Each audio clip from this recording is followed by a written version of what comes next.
Hôm nay, trong khuôn khổ kênh Học viện Thánh Nhân, chúng ta sẽ cùng nhau khám phá một đề tài vượt thời gian, hành trình trở thành bậc thánh của Khổng Tử.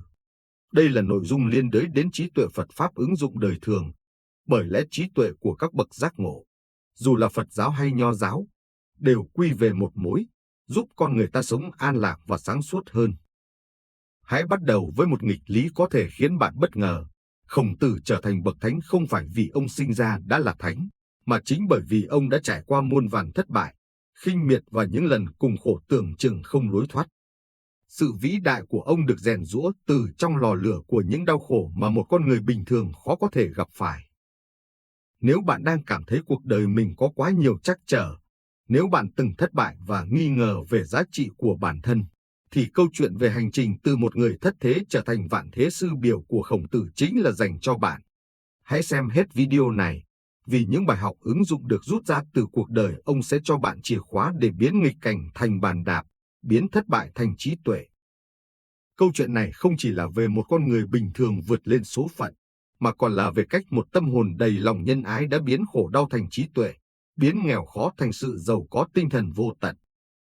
Phần 1. Bối cảnh lịch sử, nơi hạt giống thánh nhân được gieo mầm. Để hiểu vì sao Khổng Tử thành thánh, trước hết phải hiểu ông đã sống trong một thời đại như thế nào. Khổng Tử, tên thật là Khâu, tự Trọng Ni, sinh năm 551 trước công nguyên tại Ấp Châu, làng Xương Bình, nước Lỗ, ngày nay thuộc tỉnh Sơn Đông, Trung Quốc. Thời kỳ Xuân Thu mà ông sống là một giai đoạn hỗn loạn bậc nhất trong lịch sử Trung Hoa. Chế độ phong kiến nhà Chu suy yếu, các nước chư hầu tranh giành quyền lực, chiến tranh liên miên, đạo đức xã hội xuống cấp trầm trọng. Các giá trị lễ nghi, kỷ cương mà nhà Chu dày công xây dựng bị xói mòn. Đó là một thời đại mà người ta có thể giết vua, soán ngôi, lừa thầy phản bạn chỉ để tranh đoạt quyền lợi. Giữa bối cảnh ấy, Khổng Tử đã nhìn thấy gốc rễ của mọi đau khổ, sự mất đi đạo đức căn bản của con người. Xuất thân của Khổng Tử không hề vinh quang như nhiều người lầm tưởng. Gia đình ông thuộc dòng dõi quý tộc nước Tống nhưng đã sa sút. Cha ông, Thúc Lương Ngột, một võ tướng, qua đời khi Khổng Tử mới lên 3. Mẹ ông, bà Nhan Thị, một mình tần tảo nuôi con trong cảnh nghèo khó. Ngay từ nhỏ, Khổng Tử đã phải lao động để kiếm sống. Ông từng làm những công việc rất thấp kém trong xã hội lúc bấy giờ như quản lý kho lương, chăn gia súc. Chính hoàn cảnh cơ cực ấy đã rèn cho ông sự thấu hiểu nỗi khổ của dân thường, chứ không phải sống trong nhung lụa mà giảng đạo lý. Điều đáng nói là dù nghèo khó, ngay từ thuở thiếu thời, Khổng Tử đã bộc lộ một ham muốn học hỏi khác thường. Ông không học để đi thi kiếm quan lộ, mà học để tìm ra con đường cứu đời. Ông học không chọn thầy, bất cứ ai có điều gì hay lẽ phải ông đều sẵn sàng học hỏi. Tư tưởng học để thành người quân tử, để tu thân rồi mới tề ra trị quốc bình thiên hạ, được nung nấu từ chính những trải nghiệm thực tế đầy biến động đó. Ứng dụng Phật Pháp vào đây, chúng ta thấy rõ bài học về nhân duyên. Hoàn cảnh xã hội hỗn loạn và xuất thân bần hàn của Khổng Tử chính là những duyên khởi quan trọng. Chúng tác động lên cái nhân sẵn có trong tâm ông là lòng nhân từ và khát khao học hỏi. Khổng Tử không chạy trốn hay oán trách nghịch cảnh. Ông nhìn thẳng vào nó, chấp nhận nó như một phần tất yếu để rồi tìm cách chuyển hóa. Đây chính là tinh thần chánh niệm trong Phật giáo, sống trọn vẹn với hiện tại, dù hiện tại đó có khó khăn đến đâu, để từ đó thấu hiểu và tìm ra lối thoát. 15 tuổi, khi bạn bè đồng trang lứa đang vui chơi, Khổng Tử đã bắt đầu chí tâm học đạo. Điều khiến ông khác biệt không phải tài năng thiên bẩm mà là thái độ học hỏi không ngừng nghỉ. Ông từng nói, học nhi thời tập chi, bất diệt duyệt hồ, học mà thường xuyên ôn tập lại, không phải là điều vui sướng sao? Phần 2. Hành trình truyền bá tư tưởng, con đường gian nan rèn giũa tâm thánh. Nếu chỉ ở nhà đọc sách và giảng dạy cho một nhóm môn đồ nhỏ, có lẽ danh tiếng Khổng Tử đã không vang xa đến vậy. Điều đáng khâm phục nhất ở Khổng Tử không phải thành công mà là tinh thần kiên trì trước nghịch cảnh. Sự vĩ đại của ông được chứng minh qua 14 năm lưu lạc khắp các nước chư hầu. Một hành trình đầy gian truân mà ít nhà tư tưởng nào trong lịch sử dám trải qua. Với hy vọng được các vua chúa thời đó trọng dụng để thi hành đạo của mình, Khổng Tử cùng các môn đồ đã rời nước Lỗ, bắt đầu cuộc sống chu du.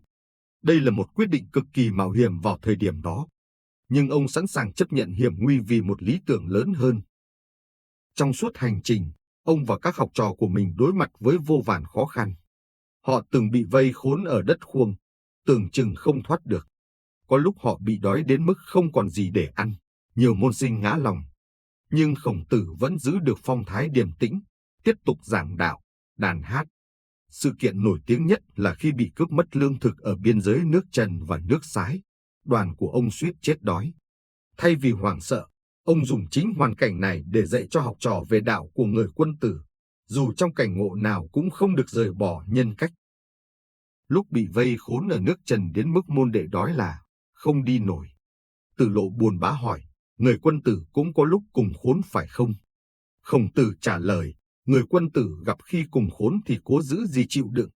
Kẻ tiểu nhân gặp khi cùng khốn thì sẽ sinh ra lạm dụng làm liều. Điều đáng chú ý là hầu hết các vua chúa ông gặp đều tỏ ra kính trọng học vấn của ông nhưng lại không dám áp dụng tư tưởng của ông. Họ cho rằng thuyết nhân trị của Khổng Tử quá lý tưởng, không thực tế trong thời buổi loạn lạc cần binh pháp và mưu kế. Họ mời ông đến, nghe ông nói, rồi lại để ông ra đi với một chút lộc nhỏ. Khổng Tử gần như không tìm được một minh quân nào thực sự tin dùng mình. Có lúc bị hiểu lầm, bị xa lánh, thậm chí bị đe dọa tính mạng. Nhưng Khổng Tử không bao giờ thay đổi lý tưởng. Ông tin rằng mình được trời giao cho sứ mệnh truyền đạo, thiên sinh đức ư dư, hoàn thúy kỳ như dư hà, trời đã ban đức cho ta, hoàn thúy có thể làm gì được ta. Cuối cùng, ở tuổi 68, ông trở về quê nhà Lỗ, dành những năm cuối đời để dạy học và biên soạn sách. Ông qua đời ở tuổi 73 với tâm nguyện chưa hoàn thành, không thể hiện thực hóa lý tưởng chính trị của mình. Xét dưới góc độ Phật Pháp, đây chính là một minh chứng sống động cho giáo lý vô ngã và từ bi. Hành trình của Khổng Tử không còn là hành trình của cá nhân ông nữa. Ông không đi vì danh lợi cho bản thân. Ông đi vì lý tưởng cứu đời, vì lòng thương dân chúng đang lầm than. Sự từ chối của các đấng quân vương, thay vì làm ông thù hận, lại càng khiến ông thấm thía hơn sự khó khăn của việc chấn hưng đạo đức. Ông thất bại trong việc thuyết phục giới cầm quyền, nhưng chính những thất bại ấy lại khiến tư tưởng của ông trở nên tinh túy và sâu sắc hơn. Nó giống như việc một viên ngọc thô được mài giũa qua những va đập. Ông thực hành sự nhẫn nhục một cách phi thường, không phải là nhẫn nhục chịu đựng tiêu cực, mà là một sự kiên trì tích cực vì mục đích cao cả. Hành trình 14 năm gian khổ ấy đã dạy cho Khổng Tử những bài học gì mà chúng ta có thể áp dụng khi đối mặt với thất bại và sự từ chối. Phần tiếp theo sẽ phân tích 5 triết lý then chốt giúp Khổng Tử trở thành bậc thánh, và quan trọng hơn, làm thế nào bạn có thể sử dụng những triết lý này để tìm thấy bình an và trí tuệ ngay trong cuộc sống hiện đại đầy biến động này. Đừng bỏ lỡ. Phần 3. 5 trụ cột trí tuệ biến Khổng Tử thành bậc thánh và ứng dụng thực tế. Khổng Tử không phải là người đầu tiên nói về đạo đức, nhưng ông là người đầu tiên xây dựng một hệ thống đạo đức có tính hệ thống và khả thi trong thực tế xã hội. Sau hàng chục năm trải nghiệm, Khổng Tử đúc kết lại thành một hệ thống tư tưởng mà cốt lõi là 5 phẩm chất đạo đức then chốt, hay còn gọi là ngũ thường: nhân, nghĩa, lễ, trí, tín. Đây không phải là những giáo điều cứng nhắc, mà là kim chỉ nam cho hành động trong mọi tình huống. 1. Nhân, lòng thương người, nền tảng của mọi sự bình an. Khổng Tử giảng, nhân giả, ái nhân. Người có lòng nhân là người biết yêu thương người khác. Ông có định nghĩa rất cụ thể, kỷ sở bất dục, vật thi ư nhân. Điều gì mình không muốn thì đừng làm cho người khác. Đây chính là đạo lý vàng, tương đồng với tinh thần từ bi trong nhà Phật. Ứng dụng thực tế, khi bạn cảm thấy bực tức, muốn nổi nóng với đồng nghiệp hay người thân, hãy dừng lại một giây và tự hỏi, nếu mình là họ, mình có muốn bị người khác quát mắng như vậy không? Khi bạn thấy ai đó gặp khó khăn, thay vì thờ ơ, hãy nghĩ xem nếu mình trong hoàn cảnh đó, mình mong chờ điều gì. Thực hành lòng nhân không cần những việc to tát. Chỉ cần một lời an ủi đúng lúc, một ánh mắt cảm thông, một hành động giúp đỡ nho nhỏ. Lòng nhân chính là liều thuốc giải độc cho sự sân hận, giúp tâm ta nhẹ nhàng và bình an hơn. 2. Nghĩa, việc nên làm, sự thông minh trong ứng xử. Nghĩa được Khổng Tử hiểu là làm những điều đúng đắn, phù hợp với lẽ phải. Quân tử ý hợp nghĩa, tiểu nhân ý hợp lợi. Người quân tử hành động vì nghĩa, kẻ tiểu nhân hành động vì lợi. Quan điểm này đã trở thành chuẩn mực đạo đức cho không chỉ xã hội Trung Hoa mà còn ảnh hưởng đến nhiều nền văn hóa khác. Ứng dụng thực tế, trong công việc, bạn có nên nhận một khoản hối lộ để đổi lấy một hợp đồng lớn không? Theo đạo nghĩa, dù lợi ích trước mắt có lớn, nhưng việc đó là bất chính, sẽ làm hỏng danh dự và lương tâm bạn về lâu dài. Sống có nghĩa giúp bạn giữ được sự trong sạch, tạo dựng uy tín vững chắc. Người khác sẽ tin tưởng và muốn hợp tác với bạn. Đó mới là cái lợi bền vững nhất. Nghĩa chính là trí tuệ giúp ta phân biệt được đúng sai, chọn lựa con đường sáng suốt. 3. Lễ, phép tắc kính trọng, chìa khóa của hòa hợp. Lễ không chỉ là nghi thức bề ngoài, cốt lõi của lễ là sự tôn trọng dành cho người khác và cho chính mình. Khổng Tử coi trọng lễ vì nó tạo ra trật tự, sự hài hòa trong các mối quan hệ, từ gia đình đến xã hội. Ứng dụng thực tế, ứng xử có lễ thể hiện qua cách bạn nói chuyện với cha mẹ, tôn trọng ý kiến của cấp dưới, lắng nghe vợ chồng mình, hay thậm chí là cách bạn đối xử với một nhân viên phục vụ. Một cái cúi chào, một lời cảm ơn, một thái độ lịch sự khi tranh luận. Tất cả đều là biểu hiện của lễ. Khi mọi người đối xử với nhau bằng sự tôn trọng, những xung đột sẽ giảm đi đáng kể, không khí trở nên hòa ái. Lễ là chất bôi trơn giúp các mối quan hệ vận hành trơn tru. 4.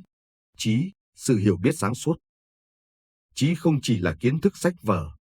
Đó là sự sáng suốt để nhận thức đúng sự việc, phân biệt chân giả, và có cái nhìn thấu đáo. Khổng Tử nói, học nhi bất tư tác võng, từ nhi bất học tác đãi. Học mà không suy nghĩ thì vô ích, suy nghĩ mà không học thì hiểm nghèo. Ứng dụng thực tế, trong thời đại thông tin hỗn loạn ngày nay, thực hành đạo trí càng quan trọng. Trước một tin đồn, một lời kêu gọi đầu tư hấp dẫn, bạn có vội vàng tin theo không? Hãy dừng lại, tìm hiểu thông tin từ nhiều nguồn đáng tin cậy, suy xét kỹ lưỡng trước khi quyết định. Trí tuệ giúp ta không bị cảm xúc nhất thời hay những cám dỗ bên ngoài che mờ lý trí, từ đó đưa ra những quyết định sáng suốt cho cuộc đời mình. 5. Tín, chữ tín làm nên thương hiệu cá nhân. Tín là giữ lời hứa, là sự tin cậy. Khổng Tử dạy, dân vô tín bất lập. Một người mà không có chữ tín thì không thể đứng vững trong xã hội. Ứng dụng thực tế, khi bạn hứa với con bạn về một chuyến đi chơi, hãy cố gắng thực hiện. Khi bạn cam kết với đối tác về thời hạn công việc, hãy nỗ lực hoàn thành đúng hẹn. Mỗi lần bạn giữ đúng lời nói, chữ tín của bạn lại được củng cố. Ngược lại, chỉ cần một lần thất hứa, uy tín có thể sụp đổ. Sống có tín khiến người khác an tâm khi hợp tác với bạn, mở ra vô số cơ hội. Chữ tín chính là tài sản vô giá của mỗi người. 5 phẩm chất này liên hệ mật thiết với nhau, hỗ trợ lẫn nhau, tạo thành một nhân cách hoàn chỉnh. Một người có lòng nhân sẽ dễ dàng hành xử có nghĩa. Một người có trí sẽ biết cách thể hiện lễ một cách phù hợp. Và tất cả đều được xây dựng trên nền tảng của chữ tín. Điều đặc biệt là Khổng Tử không tách rời đạo đức khỏi cuộc sống thường ngày. Ông dạy rằng việc tu thân không phải để trở thành ẩn sĩ mà để phục vụ xã hội tốt hơn, tu thân, tề gia, trị quốc, bình thiên hạ. Phần 4. Di sản và sự tương đồng với trí tuệ Phật giáo. Sau những năm tháng chu du, Khổng Tử trở về nước Lỗ, dành trọn những năm tháng cuối đời cho việc biên soạn kinh sách và dạy học. Ông qua đời năm 479 trước công nguyên, để lại một di sản đồ sộ mà ban đầu tưởng chừng như không được ai biết đến. Phải đến hàng trăm năm sau, dưới thời Hán Vũ Đế, Nho giáo mới được nâng lên thành quốc giáo. Điều này cho thấy chân lý thì vĩnh cửu, dù có thể bị lãng quên trong một thời gian, nhưng rồi cuối cùng sẽ tỏa sáng. Điều kỳ diệu là, dù cách nhau về không gian và thời gian, tư tưởng của Khổng Tử lại có nhiều điểm tương đồng kỳ lạ với giáo lý nhà Phật, đặc biệt là trong cách ứng xử và rèn luyện bản thân. Tu thân, cả Khổng Tử và Đức Phật đều nhấn mạnh việc tu sửa bản thân là gốc rễ. Khổng Tử nói tu thân, tề gia, trị quốc, bình thiên hạ. Đức Phật dạy con người phải tự thắp đuốc lên mà đi, phải tự mình nỗ lực. Từ bi nhân ái, lòng nhân từ, thương yêu con người là cốt lõi trong cả hai hệ thống tư tưởng. Trí tuệ trí, sự hiểu biết sáng suốt để diệt trừ vô minh, thấy rõ bản chất của sự việc. Giới luật lễ, những quy tắc đạo đức để kiểm soát thân khẩu ý, sống hòa hợp với cộng đồng. Sự kết hợp giữa trí tuệ của Khổng Tử và Phật Pháp tạo nên một bộ khung vững chắc cho lối sống bình an và thông minh. Khổng Tử cung cấp những nguyên tắc cụ thể, rõ ràng để ứng xử trong đời thường. Còn Phật Pháp đi sâu vào việc chuyển hóa nội tâm, giúp ta thấu hiểu gốc rễ của khổ đau. Cuộc cách mạng giáo dục đầu tiên trong lịch sử. Khổng Tử đã tạo ra cuộc cách mạng giáo dục đầu tiên trong lịch sử nhân loại. Trước thời ông, giáo dục hoàn toàn thuộc về triều đình và chỉ dành cho con em quý tộc. Sách vở, tri thức được giữ kín trong các cung đình và gia tộc quyền quý. Nhưng Khổng Tử đã phá vỡ rào cản giai cấp này bằng cách thành lập trường học tư đầu tiên. Nguyên tắc giáo dục của ông được tóm gọn trong câu, có giáo vô loại, ai cũng có quyền được học hành, không phân biệt xuất thân. Điều này nghe có vẻ bình thường ngày nay, nhưng cách đây 2.500 năm, đó là một tư tưởng vô cùng cách mạng. Phương pháp giáo dục của Khổng Tử cũng vô cùng tiến bộ. Ông không chỉ truyền đạt kiến thức mà còn chú trọng phát triển tư duy độc lập. Học nhi thời tập chi bất diệt duyệt hồ, học rồi thường xuyên ôn tập, chẳng phải là điều vui sao? Câu nói mở đầu bộ luận ngữ này thể hiện triết lý giáo dục coi trọng việc luyện tập và rèn luyện bản thân. Ông không chỉ dạy sách vở mà còn dạy về cách làm người. Phương pháp giáo dục của Khổng Tử được xây dựng trên 6 nguyên tắc cơ bản. Thứ nhất, nhân tài thi giáo, dạy học phù hợp với khả năng của từng học trò. Thứ hai, tùy cơ dẫn dắt, linh hoạt điều chỉnh phương pháp tùy hoàn cảnh. Thứ ba, học nhi tư, khuyến khích học sinh tư duy độc lập. Thứ tư, thực hành song hành, kết hợp lý thuyết với thực tiễn. Thứ năm, thầy làm gương, bản thân thầy giáo phải là tấm gương cho học trò noi theo. Thứ sáu, học suốt đời, việc học tập không bao giờ dừng lại. Học nhi bất tư tắc võng, tư nhi bất học tác đãi, học mà không suy nghĩ thì mông lung, suy nghĩ mà không học thì nguy hiểm. Câu nói này thể hiện sự cân bằng giữa tiếp thu thông tin và tư duy phản biện, một nguyên tắc vẫn còn giá trị trong giáo dục hiện đại. Ôn cố nhi chi tân, khả dĩ vi sư hĩ, ôn lại cái cũ mà biết thêm cái mới, có thể làm thầy được. Phương pháp này nhấn mạnh tầm quan trọng của việc hệ thống hóa kiến thức và phát triển tư duy liên hệ. Với 3.000 môn đệ từ khắp nơi đến học, Khổng Tử đã chứng minh rằng tri thức không phân biệt giai cấp, xuất thân. Trong số đó, 72 hiền nhân được ghi danh trong lịch sử như Nhan Hồi, Tử Lộ, Tử Cống đều trở thành những nhà tư tưởng, chính trị gia có ảnh hưởng lớn. Thành tựu văn hóa vĩ đại, ngũ kinh và lục nghệ. Một trong những đóng góp quan trọng nhất nhưng ít được biết đến của Khổng Tử là công việc chỉnh lý và truyền tải văn hóa cổ đại. Ông đã sưu tầm, biên tập và chỉnh lý nhiều tác phẩm kinh điển của văn hóa Trung Hoa. Trong số này phải kể đến Kinh Thi, tuyển tập 305 bài thơ ca ngợi cuộc sống và tình cảm của người dân. Khổng Tử đã tuyển chọn từ hơn 3.000 bài thơ để tạo thành bộ sưu tập này. Ông cho rằng thơ ca có tác dụng giáo dục đạo đức, thi khả dĩ hưng, khả dĩ quan, khả dĩ quần, khả dĩ oán. Thơ có thể khơi dậy cảm hứng, có thể quan sát, có thể đoàn kết, có thể phản kháng. Lịch sử hay Xuân Thu cũng được Khổng Tử biên soạn dựa trên các tư liệu của nước Lỗ. Đây không chỉ là tác phẩm lịch sử mà còn là bài học về chính trị và đạo đức qua các sự kiện thực tế. Ở tuổi 69, khi nhiều người đã về hưu an dưỡng, Khổng Tử lại bắt tay vào công việc vĩ đại nhất của đời mình, biên soạn lại các kinh điển cổ đại. Ông đã san định 6 bộ kinh sách, Kinh Thi, Kinh Thư, Kinh Lễ, Kinh Nhạc, Kinh Dịch và Kinh Xuân Thu. Kinh Thi, tuyển tập 305 bài thơ dân gian từ thời cổ đại. Khổng Tử chọn lọc để giáo dục tình cảm trong sáng và cách diễn đạt rõ ràng. Kinh Thư, ghi lại các truyền thuyết về các đời vua cổ để làm gương cho hậu thế, khuyến khích học tập các minh quân như Nghiêu, Thuấn. Kinh Lễ, hệ thống hóa các lễ nghi xã hội để duy trì trật tự và văn hóa. Kinh Nhạc, nghiên cứu về âm nhạc và tác động của nó đến tâm hồn con người, tiếc rằng đã bị thất truyền. Kinh Dịch, triết học âm dương, biến hóa của vũ trụ và cuộc sống. Kinh Xuân Thu, sử ký về nước Lỗ với những bài học chính trị sâu sắc. Đây không chỉ là công việc sưu tầm đơn thuần mà là một công trình biên soạn có hệ thống, có thể coi như bộ bách khoa toàn thư đầu tiên trong lịch sử Trung Quốc. Khổng Tử đã khiêm tốn nói, ta chỉ thuật lại mà không sáng tác, ta tin tưởng và hâm mộ văn hóa cổ. Thông qua công trình này, Khổng Tử đã cứu lưu được một khối lượng khổng lồ tri thức cổ đại cho hậu thế. Không có công việc này, rất nhiều văn hóa, lịch sử cổ đại có thể đã bị thất truyền mãi mãi. Triết lý chính trị nhân bản. Khổng Tử sống trong thời kỳ Xuân Thu, một giai đoạn đầy biến động chính trị khi các chư hầu tranh giành quyền lực. Thay vì ủng hộ bạo lực hay âm mưu, ông đề xuất một triết lý chính trị dựa trên đức trị.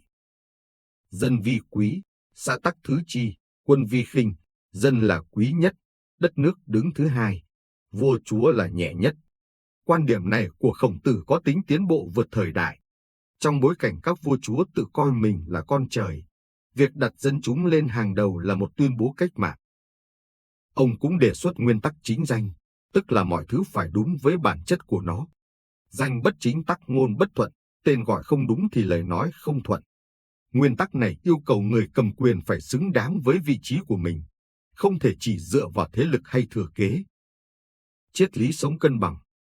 Khổng Tử đề xuất triết lý trung dung, không thiên lệch về cực đoan nào. Trung giả thiên hạ chi chánh đạo dã, trung là con đường đúng đắn của thiên hạ. Đây không phải là sự thỏa hiệp mà là sự cân bằng thông minh giữa các mặt đối lập. Triết lý này được thể hiện trong nhiều khía cạnh cuộc sống. Trong giáo dục, ông chủ trương vừa học vừa hành. Trong chính trị, ông tìm kiếm sự cân bằng giữa quyền lực và đạo đức. Trong đạo đức, ông tìm sự hài hòa giữa lý tưởng và thực tế. Quá do bất cập, quá mức cũng như không đủ. Nguyên tắc này áp dụng cho mọi hoạt động từ học tập, làm việc đến quan hệ xã hội. Nó phản ánh sự hiểu biết sâu sắc về tâm lý con người và quy luật vận động của sự vật.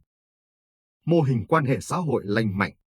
Khổng Tử xây dựng mô hình ngũ thường, 5 mối quan hệ cơ bản trong xã hội: quân thần, phụ tử, phu phụ, huynh đệ, bằng hữu.